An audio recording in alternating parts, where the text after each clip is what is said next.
નમસ્કાર દર્શક મિત્રો, @ગુજરાતમાં આપનું સ્વાગત છે। કરોડો ભારતીયોની પ્રાર્થના આખરે ફળી અને ટીમ ઇન્ડિયાનું વર્લ્ડ કપ જીતવાનું સપનું પૂરું થયું છે।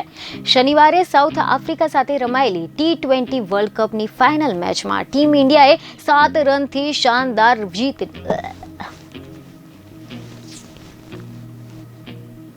કરોડો ભારતીયોની પ્રાર્થના આખરે ફળી અને ટીમ ઇન્ડિયાનું વર્લ્ડ કપ જીતવાનું સપનું પૂરું થયું છે। શનિવારે સાઉથ આફ્રિકા સામે રમાયેલી T20 વર્લ્ડ કપની સેમીફાઇનલ મેચમાં ટીમ ઇન્ડિયાએ 7 રનથી શાનદાર જીત મેળવી છે અને વર્લ્ડ કપ જીત્યો હતો। આખરે 10 વર્ષ બાદ ટીમ ઇન્ડિયાએ ફાઇનલ જીતીને સાબિત કરી દીધું છે કે તે વિશ્વની નંબર 1 ટીમ બની ગઈ છે। જોકે આ મેચમાં સમગ્ર ભારતીય ટીમે શાનદાર પ્રદર્શન કર્યું હતું, પરંતુ આ જીતમાં 3 ગુજરાતી ખેલાડીઓનો મોટો ફાળો હતો, જેના આધારે ભારતે વર્લ્ડ કપ જીત્યો છે। આ મેચમાં અક્ષર પટેલની શાનદાર ઇનિંગ, બુમરાહની કરકસરયુક્ત બોલિંગ અને હાર્દિક પંડ્યાએ ભારત માટે ટ્રમ્પ કાર્ડ સાબિત થયા છે। તમે જણાવી દઈએ કે મીડિયા રિપોર્ટ અનુસાર એવી માહિતી મળી રહી છે કે ભારતીય ટીમની ઇનિંગની શરૂઆતમાં જ 3 વિકેટ ગુમાવી દીધી હતી। 5 ઓવરની રમત પૂરી થાય એ પહેલા જ રોહિત શર્મા, સૂર્યકુમાર યાદવ અને રિષભ પંત પેવેલિયન ભેગા થઈ ગયા હતા। જોકે એના બાદમાં ભારતે ઓલરાઉન્ડર અક્ષર પટેલને ઉતારીને મેદાનમાં એવો મોટો દાવ રમી નાખ્યો હતો કે અક્ષર પટેલે વિરાટ કોહલી સાથે મળીને ભારતીય ઇનિંગને સ્થિરતા આપી હતી અને સ્કોર બોર્ડને ગતિશીલ રાખ્યું હતું। બંને વચ્ચે 72 રનની ભાગીદારી થઈ હતી અને તેના બાદમાં ભારતની ટીમે સારો સ્કોર મેળવવામાં સફળ નીવડી હતી। અક્ષર પટેલે 31 બોલમાં 47 રન બનાવ્યા હતા। તેમને એવા સમયે આ શાનદાર ઇનિંગ રમી હતી જ્યારે ભારતને સૌથી વધુ જરૂર હતી।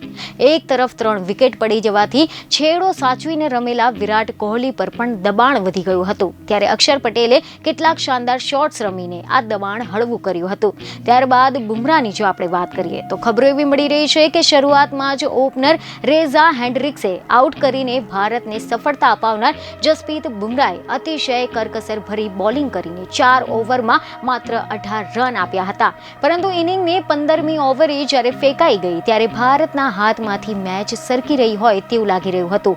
એવામાં 18મી નિર્ણાયક ઓવરમાં બુમરાહે માર્કો યાન્સેનને વિકેટ લઈને દક્ષિણ આફ્રિકા પર દબાણ વધારી નાખ્યું હતું। તેમને અતિશય નિર્ણાયક 18મી ઓવરમાં માત્ર 2 જ રન આપ્યા હતા અને 1 વિકેટ ખેરવી લીધી હતી અને આમ તેમને ભારતના હાથમાંથી બાજી સરકી જતા બચાવી લીધી હતી અને જીતમાં મહત્વનો ફાળો આપ્યો હતો। હવે જો આપણે વાત કરીએ હાર્દિક પંડ્યાની, તો પ્રદર્શન હાર્દિક પંડ્યાએ પણ ખૂબ જ કમાલનું કર્યું હતું। હાર્દિક પંડ્યાને ફાઇનલ મુકાબલામાં બેટિંગ માટે માત્ર 2 જ બોલ મળ્યા હતા, જેમાં તેમને 5 રન નોંધાવ્યા હતા, પરંતુ બોલિંગમાં તેમને જબરદસ્ત પ્રદર્શન કરતા 3 ઓવરમાં 20 રન આપીને 3 મહત્વની વિકેટો લીધી હતી। જ્યારે 15મી ઓવરમાં અક્ષર પટેલની બોલિંગમાં જ્યારે હેનરીચને 24 રન ફટકાર્યા ત્યારે દક્ષિણ આફ્રિકા આસાનીથી આ મેચ જીતી જશે તેવું લાગી રહ્યું હતું।